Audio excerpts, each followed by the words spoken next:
What is the potential of this crisis for the emergence of a 21st century economy? I'm Shinta Oosterwaal, economist and executive team coach, and I'm asking for thinkers, seers and doers. What now?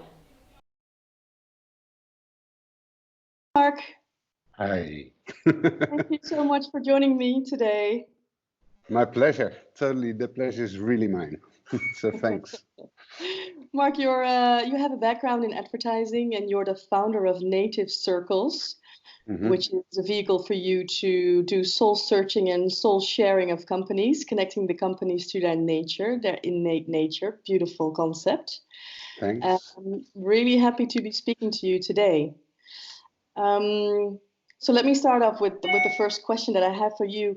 Mark, throughout this crisis, what do you see, what is manifesting now?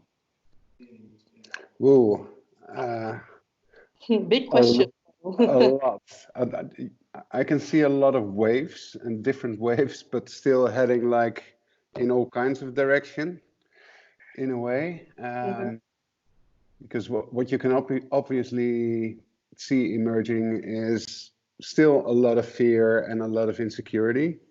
Yeah. And a lot of people actually struggling, I think, and surviving. And on the other hand, I see hope and a lot of new ideas emerging, or news ideas that have been sitting there for a while already, but getting the space they needed right now and the oxygen they needed right now. They say nothing is powerful than the time has come for these new ideas, right? Exactly. Yeah, and you can really feel that. But I'm also a bit cautious actually, because I can see one after the other self-proclaimed guru rising already, like, you know, this is the way to go. And I really think it's necessary to kind of give room for the grief and insecurity as well, and not immediately to start saying like, hey, we told you so, you know, this is the way to go. You've been neglecting the planet, you've been neglecting nature, and this is our time. So I'm really kind of struggling. I think timing is of the essence in if we really want to make a change and want to pivot into something new, which is really possible, I think.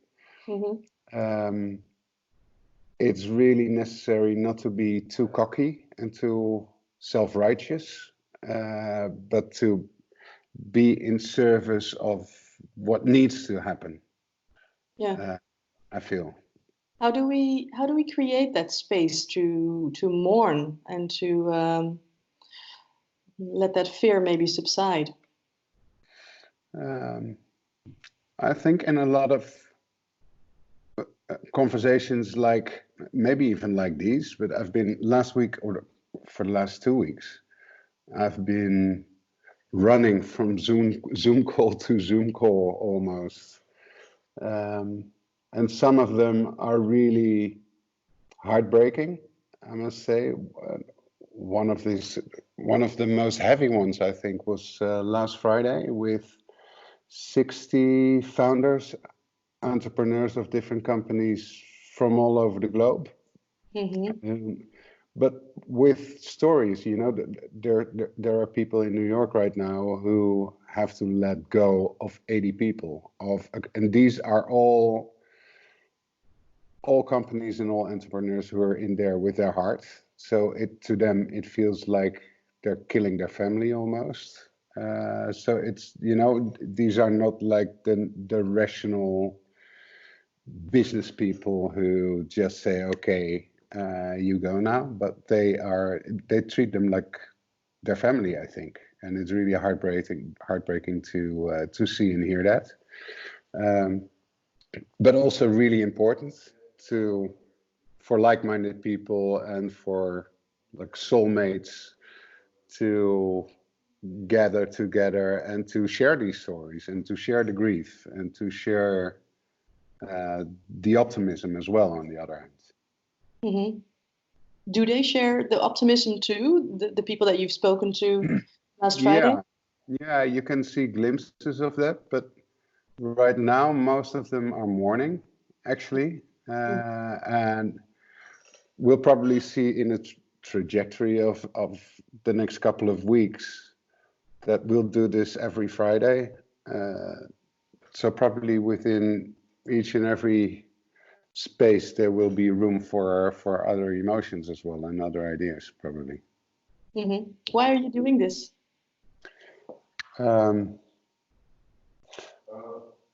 It's a really good question, but because it's needed in a way. How do you know?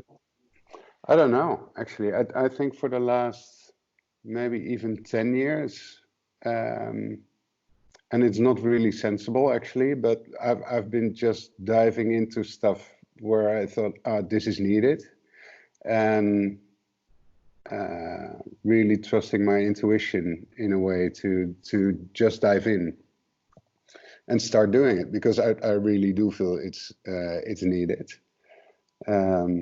And I'm not the only one, by the way. It's not like I organize these things. I'm asked to join, and I'm really happy to join. But this is organized partly by David Haidt from Higher Genes in Wales, and the Do lectures. And he's a phenomenal guy, I think, doing great stuff, and really integer as well in what he wants. So then I'll join. You know, for the right people, the right reasons, I'll be there. Where is it taking you? No clue, actually. Really no clue. And I'm not really sure if that's important in a way, where it takes me. I think right now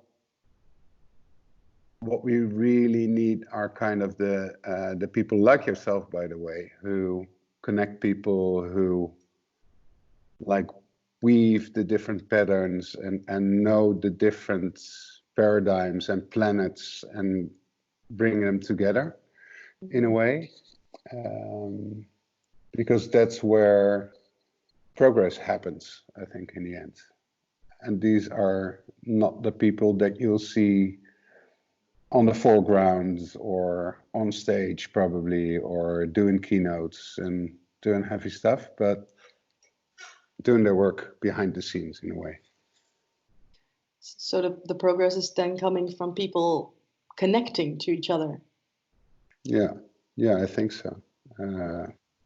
I think if there ever was a time that we need to lose our moral how do you say that, superiority? Superiority? Superiority, thank you very much. It's this time, because I really think we need everyone to join and help out and act together. So it does mean, I think, forgiving people. It does mean saying, okay, you might have been on the other side, but we're all on the same side right now. So I can see a lot of kind of I'm on the right side and you're at the wrong side, and a lot of blaming and shaming still. Whereas I think this is a new reality, and I think a lot of people actually are waking up to that reality right now, and are realizing like, oh fuck, what have we been doing?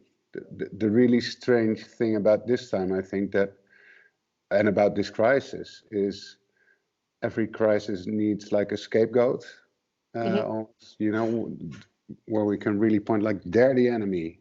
And the stupid thing with this crisis is that we are the enemy. We ourselves are the enemy. So then it's better to embrace that, I think, and to acknowledge that, and to make sure that we have the choice to change course together as a whole, and forgive your old enemies, because this is beyond left and right or conservatism and progressives. This is us, I think. Mm-hmm. Yeah, I think you have a really important point there. This is about us and maybe us rewriting that story together with Absolutely. those that you point out as scapegoats or not. Um, so what do you see emerging as a new story? Something which I'm phrasing as the ecology economy. Mm-hmm.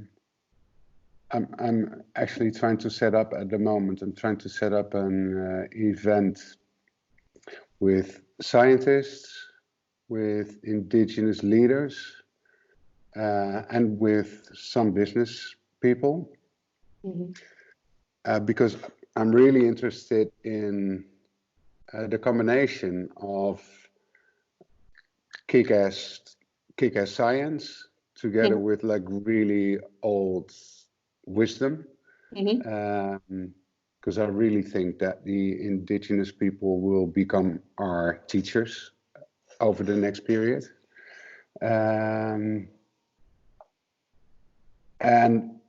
And have a couple of business people in the room as well who are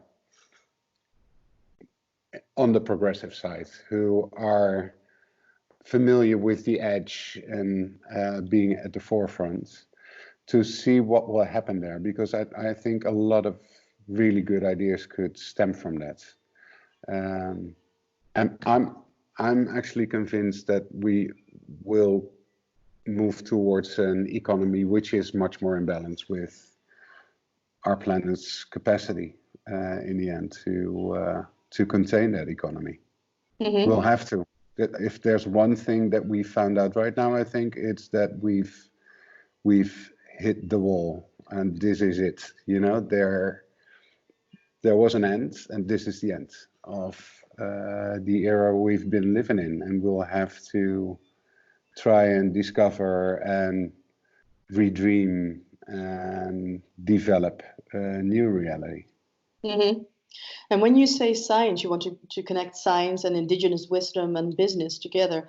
What fields of science are you looking at? Economy, biology, Mm-hmm. microbiology even. But for me, it's mostly chemistry, biochemistry, technicians, Mm-hmm. engineers. Mm-hmm. So for me, it's more how could we like cross-pollinate between literally different planets and different ways of thinking, which is really hard. But over the past 6 months, I've been asked by a couple of scientists to help them out, because they, in telling their story and telling the story of their solutions, because there are a lot of solutions from that side as well, Mm-hmm. but they have a hard time of translating them and having them almost like repackaged in an attractive story. Mm-hmm. And therefore, a lot of these possible solutions aren't embraced yet. So to me, it's more like an open space, having creative people there as the translators, having business people as the like practitioners almost of the pragmatists, Mm-hmm. and then have these two worlds of brilliant science and brilliant indigenous wisdom together to reinvent, basically. Mm-hmm. Have you And been to, working? Yeah. sorry, go ahead. Go ahead. Go ahead. I'm not sure what I was going to say. I just spoke about your work being connecting companies to their innate nature, which I presume has a lot of has a lot to do with building on what indigenous wisdom has brought you. Yeah, absolutely, Can you absolutely. talk about that? Yeah, um, Actually, that native circles is literally derived from meeting an old Native American chief, and one of the least impressive people I've ever met in my life, who's made the most impact in my life in the end. Is it a man called Oren Lyons? He is 90 or 91 right now, and I've met him 20 years ago when we started. Like you said, I have a background in advertising, and we were doing Indie, an advertising agency. We kicked ass. We did great campaigns. We were like on top of the world doing fantastic stuff, and thought, at least I thought, I'm not going to speak for the rest, but I thought that I was really important, and I was great at my work.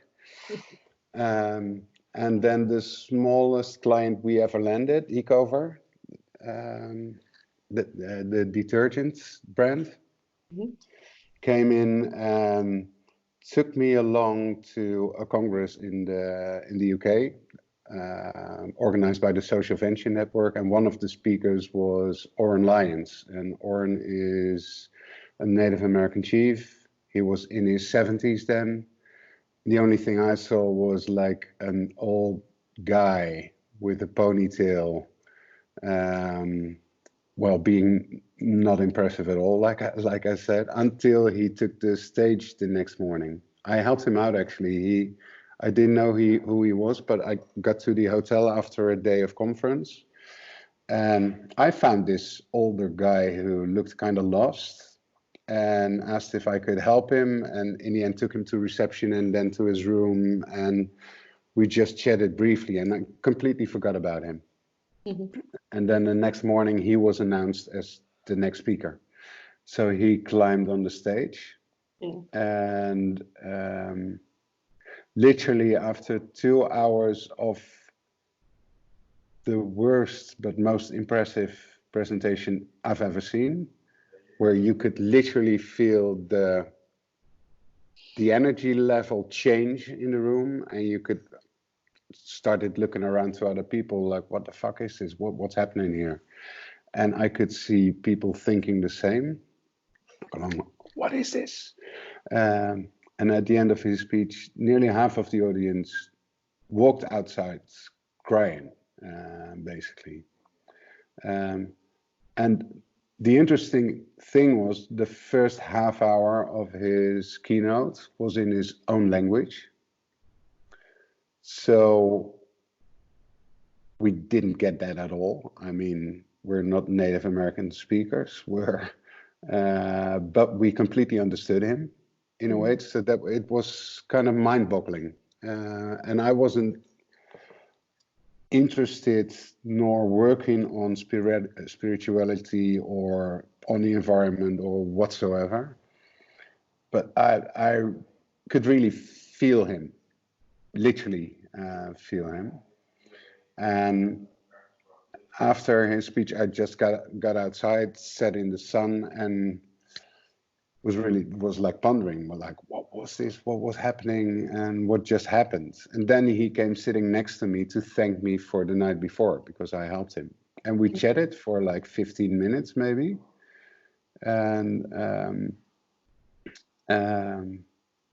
5 years later, I think, I thought, how did I get here? I've taken some strange alleys and streets and have gone into a completely different direction. And, you know, got back, and right to that moment of me and Oren Lyons sitting on that bench, basically. That was the moment where it started. He somehow, and I'm still not sure how, showed me my place in the system and my role in the system and my responsibility in and for a system, and the other way around. So that's when it started. So yeah, absolutely. Since then I've been diving into that type of wisdom and working a lot with indigenous leaders.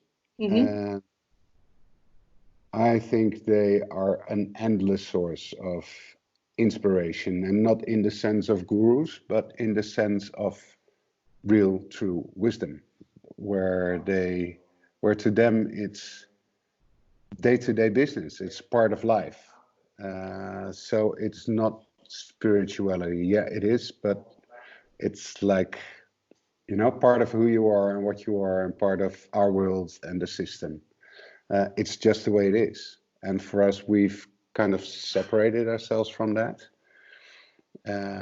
And to me, that's the real big issue right now. Is we're not in a corona crisis, I think. I don't even think we're in a climate crisis. I think we're in a connection crisis, basically, where we've been constantly separating ourselves from not only nature, but also ourselves, also our employees, also our customers, also as companies.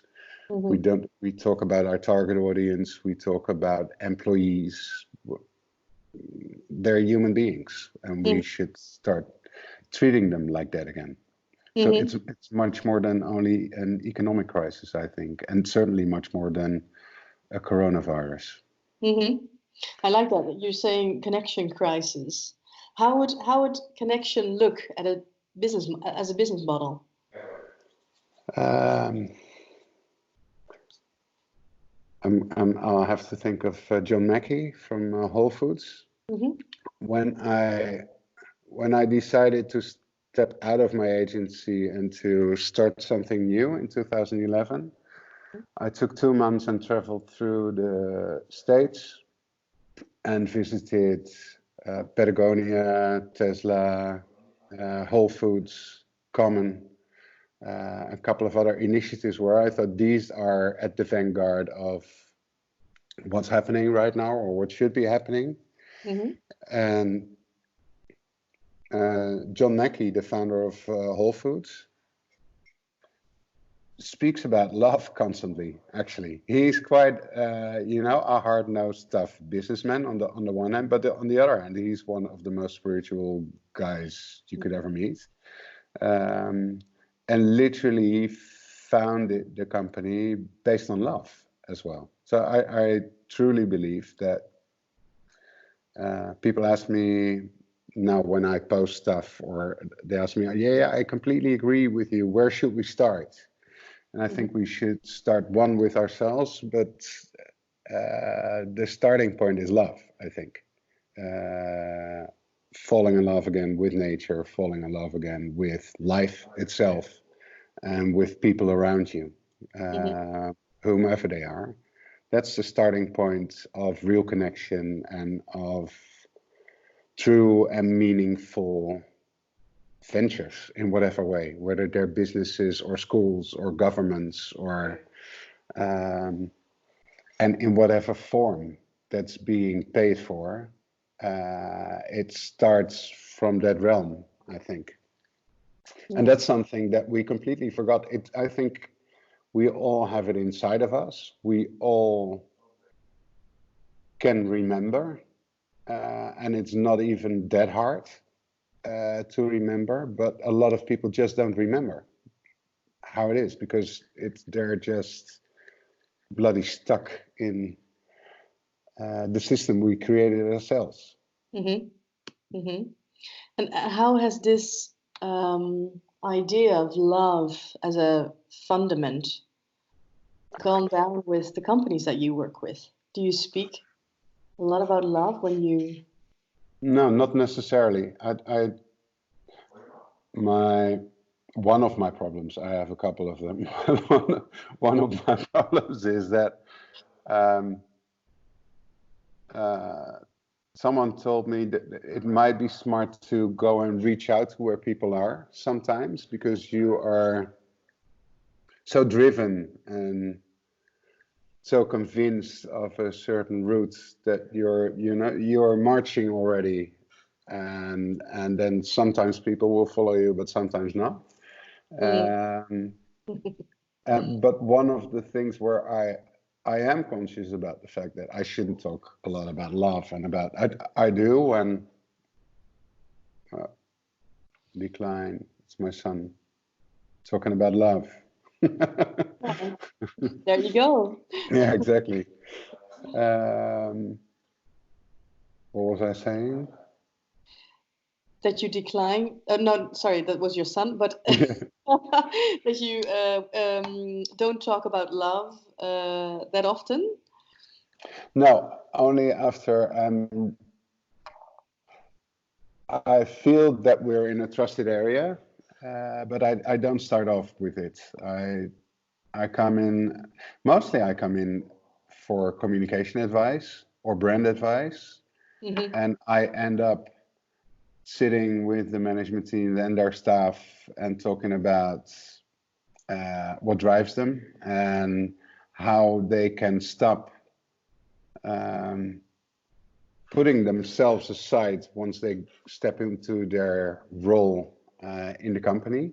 That's what I see happening a lot, is that people just say, okay, you know, I'll put myself on a hanger right now and I'll take myself back when I get home again. But right now I'm going to step in my role and do the things that I'm supposed to do. And business can be so much more fun when people wouldn't do that and just be themselves and have the room and the space to be allowed to be themselves as well. And I think the companies thrive by that as well, by that energy and by the creativity that unleashes when people can be themselves. They are at their best in the end. And I think we're slowly getting there, but this is kind of a wake-up call to that as well. How is this a wake-up call? How do you see that? In a world where we can never stop, where we can never breathe, where we can never take a moment for ourselves or dig inside or step out, or we're forced to right now for at least a couple of weeks, maybe even a couple of months. So I think that will have a profound effect on re-evaluating what you really truly value in life, on re-evaluating what is important in your work, in your next to still acknowledging that there is still a lot of panic and a lot of turmoil going on as well. But I do think that people, by stopping and by pausing, will wonder, like, you know, is this really so important? Is it what I'm doing every day and the way I'm doing it every day? Is that really the most important thing in my life? And probably some people will come to the conclusion, no, there's more important stuff. Yeah, which might be also very painful, of course, to come to that conclusion. Absolutely. And then to have to conclude that so much time has been spent. Yeah. Doing stuff that is so yeah, important. it is absolutely is painful, and I know that from my own experience as well. But it's beautiful as well on the other side. You know, it's not like it's wrong or it's,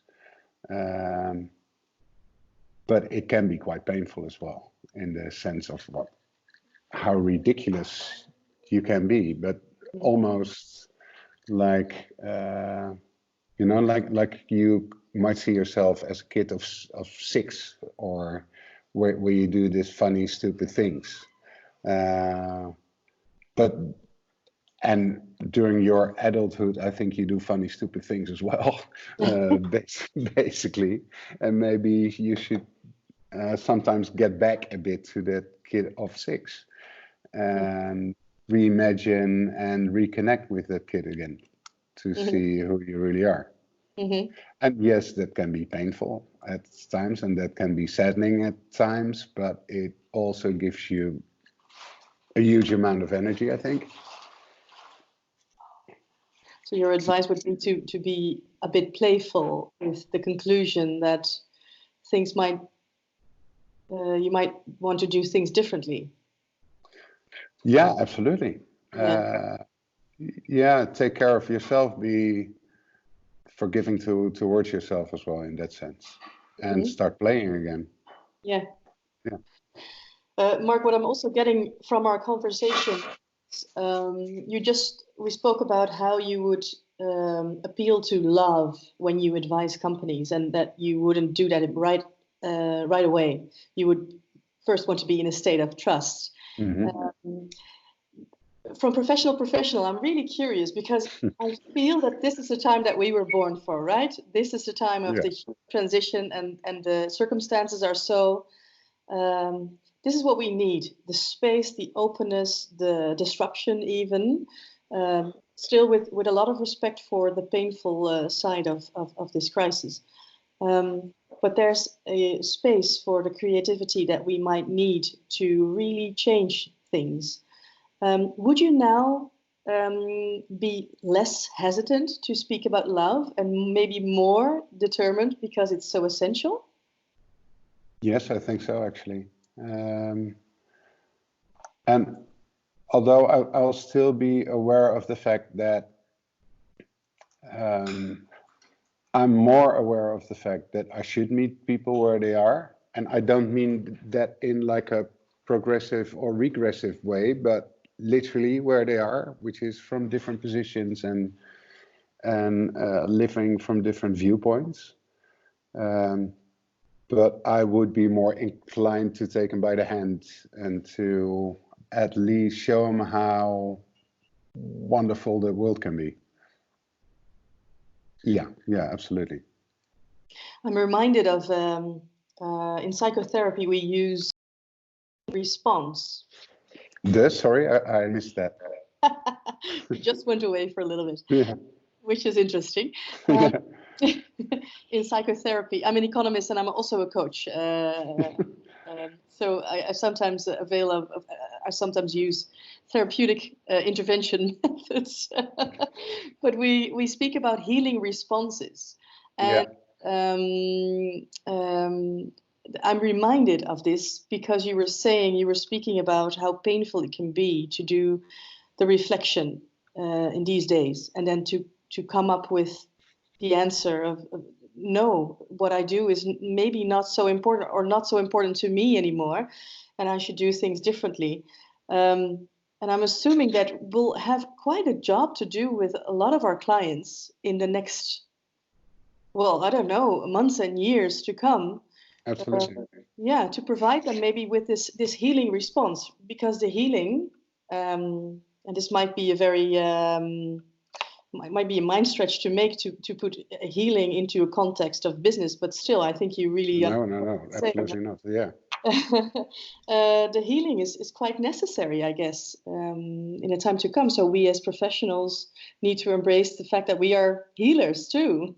Absolutely, right? Absolutely, and that we are. I think one of the most important things is to hold space and to make sure that we create safe spaces for people to do whatever they'll have to do, and to let that be. Because I really think the most painful thing is not like confrontation with yourself or anything. Mm-hmm.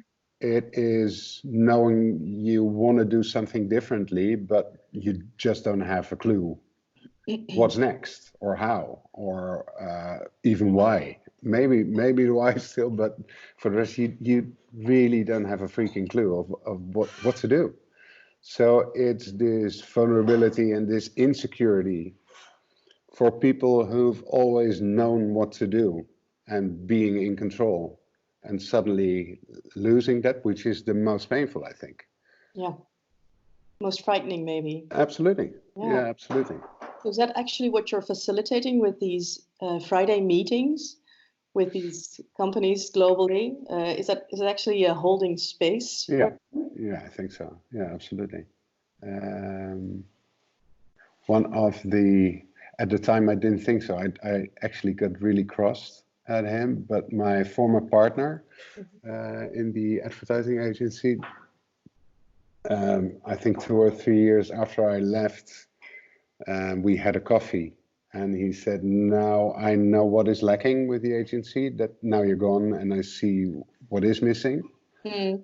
And I said, I was like, oh, you know, my ego is gonna be petted right now. So please tell me. And he said that you're not there. And I said, yeah. So yeah, you only had to be there for things to run more smoothly, for people to be more happy. And I really got cross because, like, what the fuck, if the only thing that, was my added value is to be there, then what is that? And I think it actually took me a couple of months before realizing that this was the biggest compliment anyone could ever make. If you're just yourself and be there and then things run more smoothly, then that's the biggest compliment you could ever get, I think. So I called him again. Let's have another coffee. I understand. Yeah, exactly. By the way. Yeah, yeah, exactly. Well, what you're saying now is very interesting because as a woman, I think a lot of women that I've spoken to, even when I was employed, we've been longing, I think, to just be, to be creative, be open to what wants to come forth from us. Yeah. Being in a business, a very high result driven business, is kind of contradictory to that impulse. So what you're speaking It's totally contradictory to that. Yeah.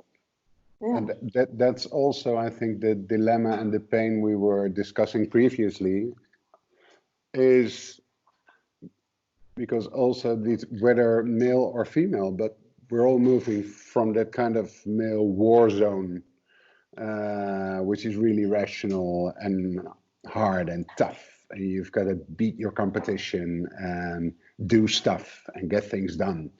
To one of my, a friend of mine always says, let people go from their to-do list to a to-be list, which I think is fantastic. Yeah.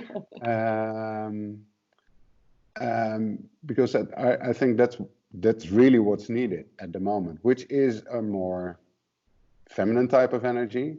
Again, whether male, this counts for men and women, I think, because I've seen many women in business as well who were even more bastards than the guys they were working with, basically. But we are moving, in that sense, I think we're moving as well. And hopefully there will be some more respect and more awe and acknowledgement for those type of qualities, because those are I work quite a lot with a really dear friend of mine, a musician, Quinton.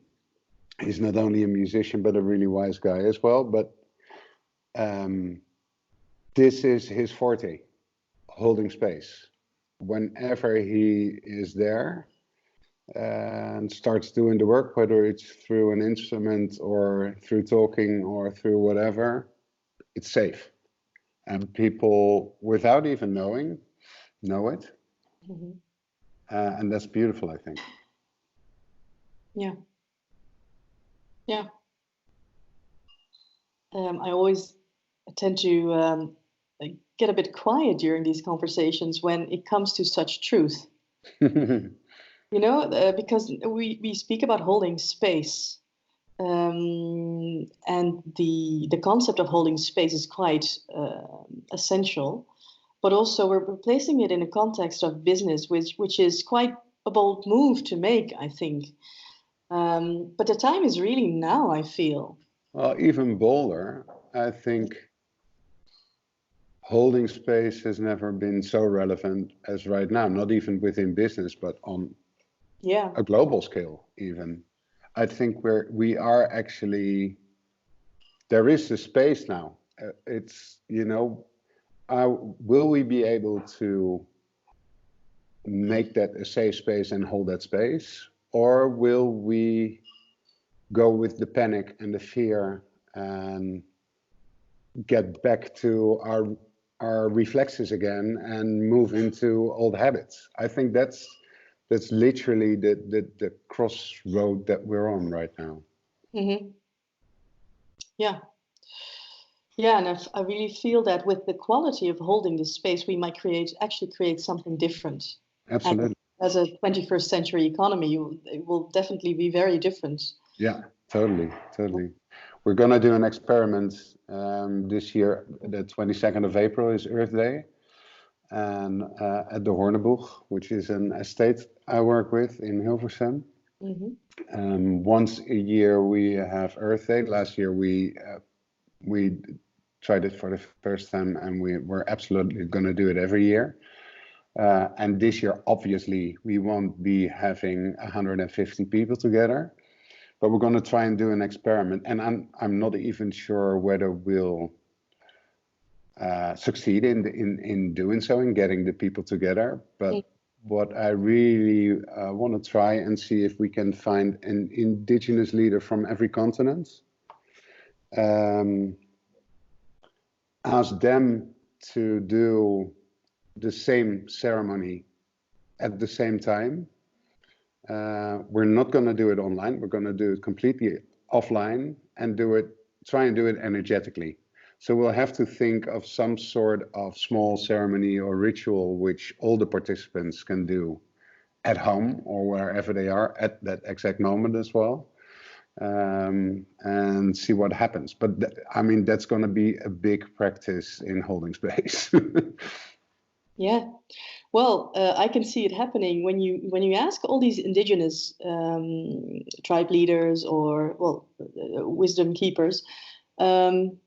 If you ask them to voice the earth, yeah, which they actually do by living their wisdom. Yeah, they do. And when that is being voiced, you can ask your audience to connect to it. Yeah. And I think that would be revolutionary. And then see what comes up, what comes forth, what happens in the months after. You spoke about working on your project, or you're seeing a future of an ecology economy. This is it, right? Yeah. Yeah. Yeah, absolutely.